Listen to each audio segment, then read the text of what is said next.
오늘 본문 20절에 보시면 세베대의 아들의 어머니, 그러니까 야고보와 요한의 어머니겠죠. 아들들을 데리고 예수께 와서 절하며 무엇을 구했다라고 기록하고 있습니다. 오늘 본문의 사건의 발단은 이 한 어머니의 인사청탁이죠. 어머니는 자기 아들들이 예수님 때문에 출세하여 높은 자리에 올라가 잘 되기를 바라는 마음. 어쩌면 지금 이 제자들은 다들 화를 내고 미워하고 있고 보는 성경을 보는 우리도 참 딱히 이렇게 마음에 기쁨이 되지 않는 모습이기도 하겠지만, 그러나 그냥 어머니의 마음으로서는 충분히 납득이 되는 그런 이야기죠. 자기 아들들이 예수님께 예수님께서 나중에 뭐 관직을 얻으실 때 그 관직에 왼쪽과 오른쪽, 아니 예수님께서 왕으로 나라가 세워질 때 그 옆에 자리에 앉게 되는 것, 이것을 부탁하는 것은 어쩌면 눈치가 약간은 없이 행동하시는 어머니의 어떤 그런 순수한 마음처럼 느껴집니다. 21절에 보시면 예수께서 이르시되 무엇을 원하느냐 이르되 나의 두 아들을 주의 나라에서 하나는 주의 우편에 하나는 주의 좌편에 앉게 명하소서. 그러니까 주의 나라에서 하나는 주의 오른쪽에 하나는 주의 좌편에 앉게 명하여 달라.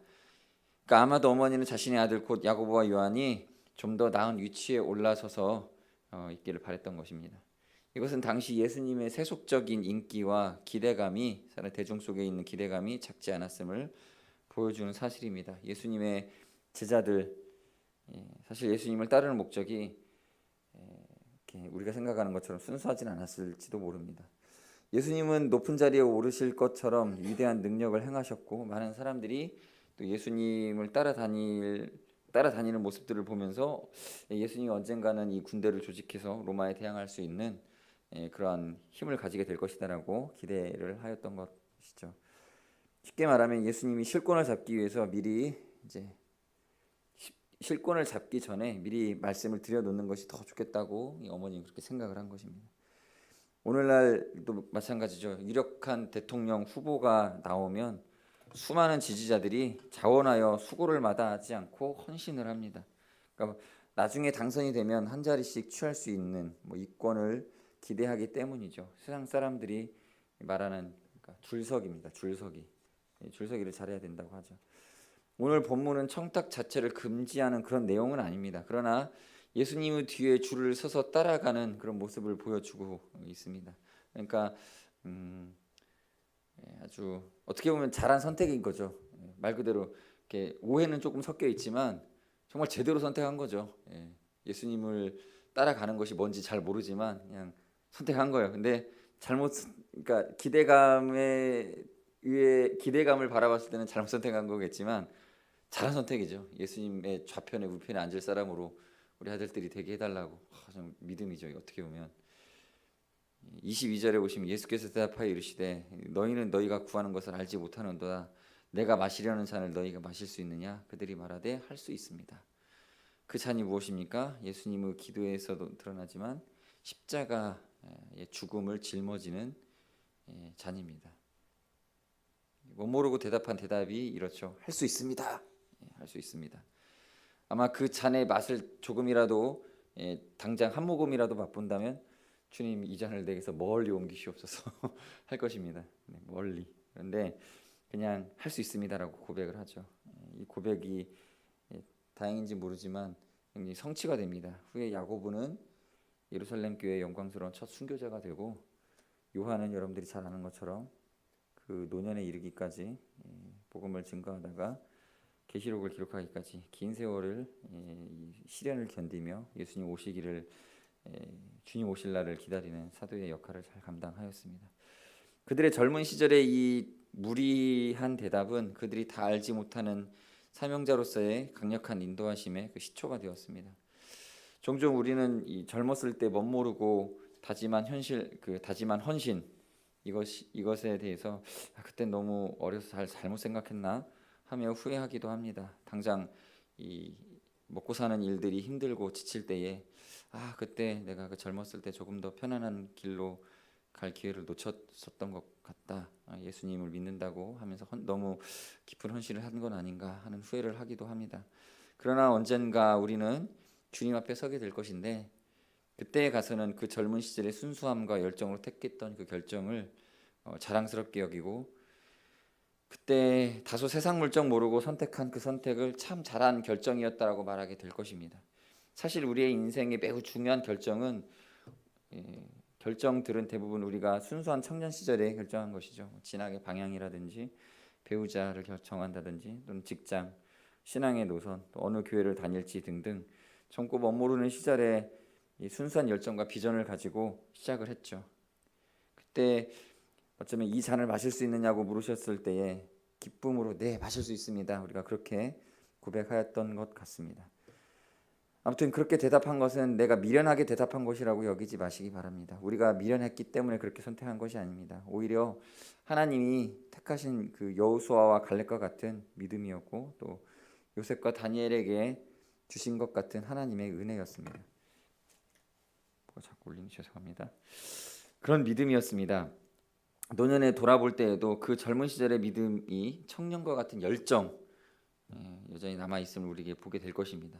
후에 주님 앞에 서게 될 때에 이 산지를 내게 주시옵소서 하면서 고백할 수 있는 그러한 헌신이었다라고 이렇게 감사하시기 바랍니다. 하나님께서는 이를 기뻐하실 것입니다. 23절에 보시면 너희가 과연 내 잔을 마시려니와 내 좌우편에 앉는 것은 내가 주는 것이 아니라 내 아버지께서 누구를 위하여 예비하셨든지 그들이 얻을 것이라, 이렇게 기록되어 있습니다. 물론 야고보의 순교나 요한 사도의 삶이 훌륭하였어도 예수님의 좌우편에 앉을 것은 아직 모르는 것입니다. 누가 앉을지는 모릅니다. 우리의 그러한 예수님께서도 알지 못한다라고 말씀하시는 것은 어쩌면 우리에게 더욱더 헌신하고 더욱더 힘써 달려가야 할 이 사명자의 그 어떤 열정을 우리에게 불러일으킵니다. 우리는 더욱 주님께 가까이 나아갈 수 있는 기회가 우리에게 있음을 믿고 나아가야 됩니다. 과거의 신앙인들, 우리는 종종 과거, 그러니까 우리의 전승에 나오는 위대한 기독교인들, 모진 고난과 순교의 희생을 감당했던 자들에게 이 자리를 이미 빼앗겼다라고 생각할 수도 있습니다. 그러나 우리는 다 할 수 없습니다. 오히려 근대에 이루어지는 기독교에 대한 핍박이나 배교의 유혹이 훨씬 잔인하고 비열하기도 합니다. 이런 상황 속에서 우리가 온전한 믿음을 지켜나간다면 이것은 어떤 역사의 그 순번을 거슬러서 우리가 주님의 좌우편에 앉을 수 있는 이것으로 순교나 헌신으로 그 좌우편에 앉는 것이 결정되는 건 아닐 수도 있지만, 아무튼 아버지께서 누구를 위하여 예비하셨든지라고 아직 정해지지 않은 바를 예수님께서 말씀하셨죠. 그들이 얻게 된다라는 거죠. 그 아버지의 은혜를 입은 자들이 얻게 되는 것입니다. 그러므로 하나님의 주권하에 있음을 명심하고 혹 그 사람이 내가 될지도 모른다는 기대감을 가지시고 오늘 하루를 살아가시기 바랍니다. 예수님이 알 수 없다라고 하신 것은 정말 알 수 없는 것이기 때문이죠. 예수님은 우리가 바라는 높아짐의 이러한 영광을 취하기 위하여 우리가 할 수 있는 범위 내에서 마음 써야 할 부분을 오히려 설명을 해주시죠. 누가 앉을지 모르지만 이것은 우리에게 계시를 해주십니다. 25절부터 27절까지 예수께서 제자들을 불러다가 이르시되 이방인의 집권자들이 그들을 임으로 주관하고 그 고관들이 그들에게 권세를 부리는 줄을 너희가 알거니와 너희 중에는 그렇지 않아야 하나니 너희 중에 누구든지 크고자 하는 자는 너희를 섬기는 자가 되고 너희 중에 누구든지 으뜸이 되고자 하는 자는 너희의 종이 되어야 하리라. 그러니까 하나님의 나라의 높은 자리는 하나님이 정하신 자가 앉게 될 것인데, 이게 1번 원리예요. 그러니까 하나님이 은혜를 주신 자가 거기 앉게 됩니다. 우리가 물론 노력할 수 있습니다. 그러나 노력도 노력이지만 헌신하게 하시고 믿음의 자리에 가게 하시는 하나님의 섭리가 있습니다. 거기에 올라가게 될 텐데 그 사람은 어떤 사람이냐? 그러니까 성경 항상 이런 식이에요. 우리의 헌신과 노력은 무시하지 않으세요, 하나님께서. 그런데 하나님의 뜻이 먼저 있어요. 그리고 그러한 사람은 이러한 노력을 하게 될 것이다라는 식으로 설명이 됩니다. 그래서 지금 여기도 마찬가지예요. 그 자리에 서게 될 사람은, 그러니까 으뜸이 될 사람은 이런 식의 삶을 살게 될 것이다. 성경이 늘 그렇죠. 먼저 하나님께서 정하시지만 그러나 그 삶은 우리가 살아내는 거죠. 아무튼 저도 이걸 딱 설명을 못 드리겠습니다. 아무튼 그 누구인가를 가르쳐 주신 것이 아니라 힌트를 주셨죠. 일단 모여 있는 우리들 중에서, 너희들 중에서, 그러니까 성경을 읽고 이 말씀을 듣는 자들 중에서, 또는 적어도 여러분들이 아시는 그 공동체, 여러분들이 소속된 그 공동체 안에서 누가 으뜸이냐라고 따져봤을 때에 이거죠. 너희 중에 섬기는 자, 너희 중에 종이 되는 자가 으뜸이 되는 자다라는 것입니다. 힌트를 주신 거예요. 그리고 그것을 우리에게 소망을 가지게 하시는 거죠. 너희 중에서는 적어도 일단 뭐 하나님 나라의 그 중앙 정부에서 누가 가장 높은 사람이 되느냐 이렇게 했을 땐 너무 부담스럽지 않습니까? 우리가 뭐 일찌감치 포기하게 되지 않겠습니까? 그런데 그냥 너희 중에서라고 말함으로써 우리의 마음에 한편에 다시금 열의를 불러일으키시죠. 열심히 하셔야 됩니다. 그 중에서 누가 높은 자이냐? 섬기는 자가 되고 종이 되어지는 자가 된다는 것입니다. 일단 여기 이 자리에 계신 분들 중에서도 마찬가지 누가 높은 자리가 오르게 될지 모릅니다. 일단 저는 아닌 것 같고요. 그런 거죠. 그런 그 마음을 우리에게 열정을 갖게 하시는 것입니다. 여러분 성경에 보면 이스라엘의 왕이 될 사람은 누구였습니까? 다윗이었습니다. 다윗이 왕이 될 사람이었죠. 그는 이새의 집에서 8번째 아들로 있었고요. 다른 형님들의 일과가 끝나서 다른 형님들은 먼저 사무엘에게 얼굴을 비출 수 있었는데 아마도 이 막내의 일은 조금 더 다른 아들들이 하기 힘든 일이었는지 늦게까지 그 자리에 찾아오지 못했죠. 그래서 그러나 이 다윗은 자기 막내가 해야 할 일을 성실히 하고 있었습니다. 다윗은 자신의 그 작은 일에 충성하여 곰이나 이리나 곰이나 이리가 양을 움켜가면 그것을 따라가서 수염을 잡고 때려잡고 양을 데리고 왔습니다.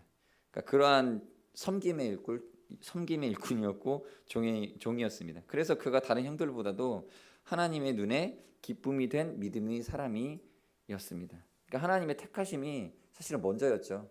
그런데 먼저였는데 다윗을 왕으로 세우려고 하셨는데 하나님께서 다윗에게 주셨던 삶의 태도, 마음의 중심은 뭐였냐면 섬김의 마음이었습니다. 그래서 그 마음으로 그런 삶을 살아냈습니다. 그러자 이제 우리가 볼 때는 이제 그 택함이 그러한 스스로 헌신한 삶을 하나님께서 보시고 그를 왕으로 택했다라고 우리는 그렇게 바라보게 되는 거죠. 여러분, 우리는 겸손히 섬기고 또 충성된 모습을 하나님께 보이시면서 종으로서의 삶을 잘 살아가시면 하나님의 택하여 주심을 입은 거죠. 근데 아무튼 그게 하나님의 택하심이 되어지게 됩니다. 그 하나님이 택하시면 그 택하신 상급을 받기에 합당한 사람으로 우리를 성화시켜 나가시죠. 성경에 보면 그래서 그 다윗이 등장한 이후부터는 이제 우리는 이제 등장 전의 것은 직접 이렇게 성경에 보면 성경 기자가 직접 본 건 아닌 것처럼 묘사가 되죠. 성장 사무엘의 기름 받기 이전에는 그 기록을 이렇게 감춰두고 우리는 그 대화 속에서 흔적으로 찾는 거죠. 일단 택함으로 드러났을 때에는 그 뒤에는 하나님의 영의 감동을 받았다라고 기록하고 있습니다. 하나님의 영의 감동 이미 받았었던 사람입니다. 그런데 하나님의 영이 그날로부터 뭐 감동되어져서 왕의 노릇을 했다라고 설명을 하죠. 아무튼 하나님의 성령으로 그 사람을 성화시켜 주시고 거룩하게 하십니다. 우리는 택함을 받은 자이기 때문에 연단받고 있습니다. 그래서 우리는 그러한 하나님의 선하신 섭리를 믿고 우리에게 주시는 섬김의 길에서 작은 일에 충성된 일꾼들이 되어야 되겠습니다. 오늘 28절을 보시면 예수님께서도 자신에 대하여서 알고 계셨죠. 인자가 온 것은 섬김을 받으려 함이 아니라 도리어 섬기려 하고 자기 목숨을 많은 사람의 대속물로 주려 함이라. 자기의 목숨을 많은 사람의 대속물로 주기 위하여서 나는 왔다. 이렇게 자신의 사명을 알고 사역하시는 예수님을 우리는 본받고 우리 또한 섬기려고 하는 적극적인 자세로 신앙의 길을 걸어가시는 주님의 일꾼들이 되시길 바랍니다. 기도하시겠습니다.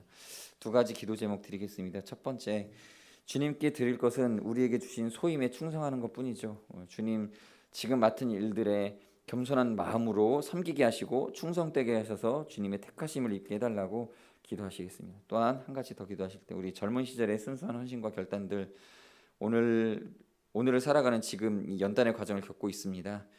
주님 오실 때까지 이 잘 예비하여 정금과 같은 작품으로 드려지게 해달라고 우리 자신의 삶이 때론 힘들어도 오늘 하루를 감사하는 생활을 하게 해달라고 같이 기도하시겠습니다. 기도하십시다.